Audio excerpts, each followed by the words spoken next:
पढ़ेंगे change of state, अवस्था में परिवर्तन। अवस्था में परिवर्तन का जो मूल चीज़ है, जो मूल है, उस पर आज हम चर्चा करेंगे। जैसे गलन में क्या होता है? यह वह भौतिक प्रक्रिया है जिसमें ठोस द्रव में परिवर्तित होता है। कब? जब उसे गर्म किया जाता है या हीटिंग प्रोसेस से ठोस द्रव में जो परिवर्तित होता है उसे गलन कहते हैं।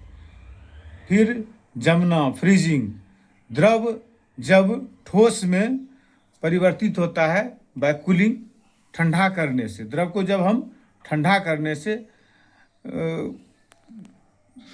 बन जाता है, इसी प्रोसेस को हम जमना कहते हैं। फिर वाष्पीकरण, वेपोराइजेशन, द्रव गैस में परिवर्तन होता है। जब हम द्रव को गर्म करते हैं तो वह गैस में परिवर्तित हो जाता है। तो इस प्रकार हम कह सकते हैं कि वह भौतिक प्रक्रिया जिसमें द्रव को गर्म करने पर गैस बन जाता है बिना किसी रासायनिक प्रतिक्रिया के, उसे हम वाष्पीकरण कहते हैं। संघनन, कंडेंसेशन, गैस को जब हम कूलिंग करते हैं, ठंडा करते हैं, तो वह द्रव बन जाता है। लेकिन ये याद रखना है कि इसमें रासायनिक प्रक्रिया में कोई परिवर्तन नहीं होता, रासायनिक परिवर्तन नहीं होता है।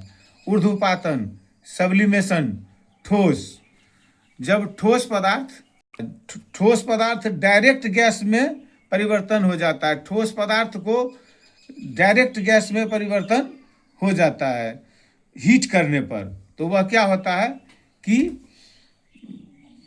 ऊर्ध्वपातन, सब्लिमेशन कहलाता है।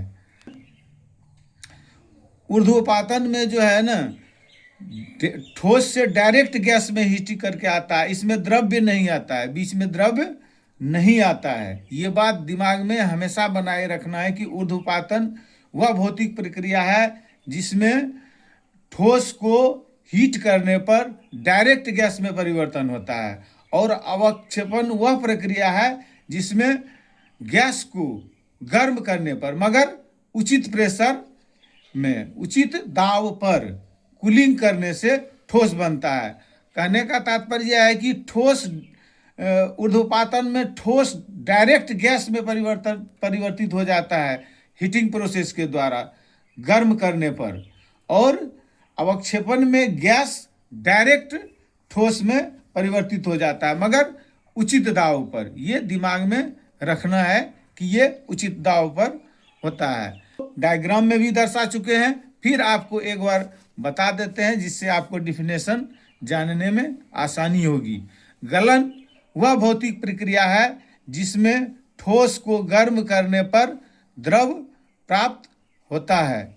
जमना, फ्रीजिंग वह प्रक्रिया है जिसमें द्रव को कूल करने पर, ठंडा करने पर ठोस में परिवर्तित होता है। वाष्पीकरण, वेपोराइजेशन वह भौतिक प्रक्रिया है जिसमें द्रव को जब हम गर्म करते हैं तो वह गैस में परिवर्तित हो जाता है। संघनन वह प्रक्रिया है जिसमें गैस को जब हम ठंडा करते हैं तो वह द्रव में परिवर्तित हो जाता है। ऊर्ध्वपातन वह भौतिक प्रक्रिया है जिसमें ठोस को हीट करने पर डायरेक्ट गैस में परिवर्तन हो जाता है, इसमें बीच में द्रव्य नहीं आता है। ये बात हमेशा दिमाग में रखना है कि ऊर्ध्वपातन वह भौतिक प्रक्रिया है जिसमें ठोस डायरेक्ट गर्म करने पर गैस में परिवर्तन हो जाता है, और जस्ट इसका उल्टा अवक्षेपण, डिपोजिशन, जस्ट इसका उल्टा होता है। क्या? जब हम गैस को उचित दाब पर कूलिंग करते हैं, एकदम कम दाब पर कूलिंग करते हैं, तो वह क्या हो जाता है? गैस से ठोस बन जाता है। अब लगता है कि आप लोग अवश्य समझ जाएंगे कि ये क्या है परिभाषा, और आपकी आसानी के लिए हमने इसका परिभाषा भी लिख दिया है, उससे भी यदि आप इसको इसमें कंफ्यूज करें तो थोड़ा परिभाषा भी से भी समझ जाओ। हाँ, गलन, मेल्टिंग। गलन वह भौतिक प्रक्रिया है जिसमें कोई ठोस पदार्थ निश्चित तापमान पर ऊष्मा ग्रहण करके बिना उसके रासायनिक गुणों में परिवर्तन हुए द्रव अवस्था में परिवर्तित हो जाता है। जैसे एग्जाम्पल, बर्फ का पानी बनना, मोमबत्ती का पिघलना। हमने देखा है कि मोमबत्ती को हम जब जलाते हैं तो वह क्या होता है, पिघलकर द्रव में परिवर्तित हो जाता है।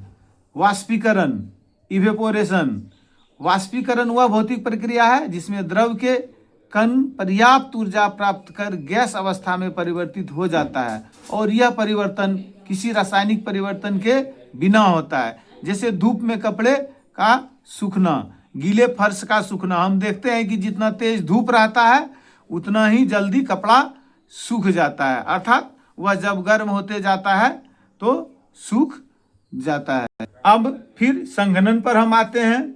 कंडेंसेशन। संघनन वह भौतिक प्रक्रिया है जिसमें कोई गैसीय पदार्थ ऊष्मा का त्याग करके द्रव अवस्था में परिवर्तित हो जाता है तथा उस प्रक्रिया में उसके रासायनिक गुणों में कोई परिवर्तन नहीं होता है। जैसे हम लोग देखते हैं कि ठंडे गिलास के बाहर पानी का बूंद जमा रहता है, या बादल का बनना। बादल का बनना पर हम लोग थोड़ा चर्चा ज़्यादा करेंगे क्योंकि अक्सर इस पर सवाल होता है कि बादल कैसे बनता है। तो हम लोग जानते हैं कि जब प्रक्रिया संघनन और भौतिक प्रक्रिया है, हम लोग जानते हैं कि संघनन वह भौतिक प्रक्रिया है जिसमें कोई गैसीय पदार्थ ऊष्मा का त्याग करके, यानी कोई गैस वाला पदार्थ ऊष्मा का त्याग करता है और वह द्रव अवस्था में परिवर्तित हो जाता है तथा उस प्रक्रिया में उसको रासायनिक गुणों में कोई परिवर्तन नहीं होता है। अर्थात जैसे यहाँ से भाप निकलता है, इसका एक एग्जाम्पल है कि भाप निकलता है और वह ऊपर जा करके क्या हो जाता है, बादल बन जाता है। वाष्पीकरण के द्वारा बादल बन जाता है। अब ऊर्ध्वपातन, सब्लिमेशन। ऊर्ध्वपातन वह भौतिक प्रक्रिया है जिसमें कोई ठोस पदार्थ पर्याप्त ऊर्जा ग्रहण कर द्रव अवस्था से गुजरे बिना, फिर से एक बार हम जान लें कि ऊर्ध्वपातन वह भौतिक प्रक्रिया है जिसमें कोई ठोस पदार्थ पर्याप्त ऊर्जा ग्रहण कर द्रव अवस्था से गुजरे बिना सीधे गैसीय अवस्था में परिवर्तित हो जाती है। पहले ही बोल चुके हैं, डायग्राम में भी दिखा चुके हैं, तथा इस परिवर्तन के दौरान उसके रासायनिक गुणों में कोई परिवर्तन नहीं आता है, जैसे कपूर, आयोडीन इत्यादि।